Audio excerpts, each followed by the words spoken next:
Adjusting audio in the Effect Controls panel. Earlier, you used the Effect Controls panel to make adjustments to the scale and position of clips in a sequence. You can also use the Effect Controls panel to adjust volume. Open the Excuse Me sequence from the Master Sequences bin. This is a simple sequence with 2 clips in it. If the second clip is invisible, scroll to the right in the timeline panel. In fact, it is the same clip added to the sequence twice. One version has been interpreted as stereo, and the other has been interpreted as having separate mono channels. For more on clip interpretation, see Lesson 4, Organizing Media. Click the first clip to select it and open the Effect Controls panel.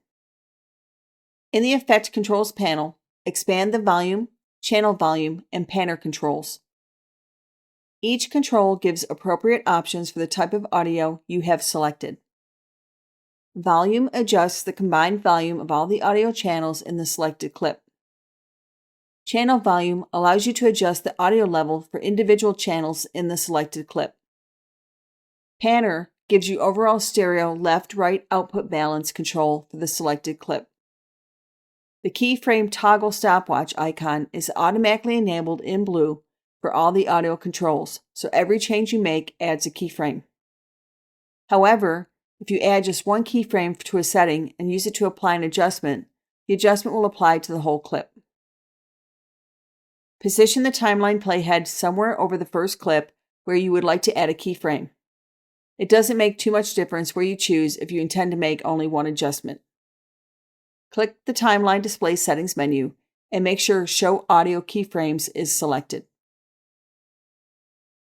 Increase the height of the Audio 1 track and the timeline panel zoom, so you can see the clip audio waveform and the special thin white line for adding keyframes, often referred to as a rubber band. In the Effect Controls panel, scrub left on the blue level number that sets the volume. Set it to around -25 dB. Premiere Pro adds a keyframe that's visible in the Effect Controls panel timeline and on the rubber band on the clip in the timeline panel. The rubber band on the clip in the timeline panel moves down, indicating the reduced volume. The difference is subtle, but as you become more familiar with the Premiere Pro interface, it'll stand out more clearly. Now, select the second version of the Excuse Me clip in the sequence. You will notice there are similar controls available in the Effect Controls panel, but now there is no channel volume option. This is because each audio channel is its own clip segment, so the volume control for each channel is already an individual one. The balance control has now become a pan control. This has a similar purpose but is suited to mono audio channels, which do not need to balance with other audio channels in the same clip. Experiment with adjusting the volume for these 2 independent clips and listen to the results.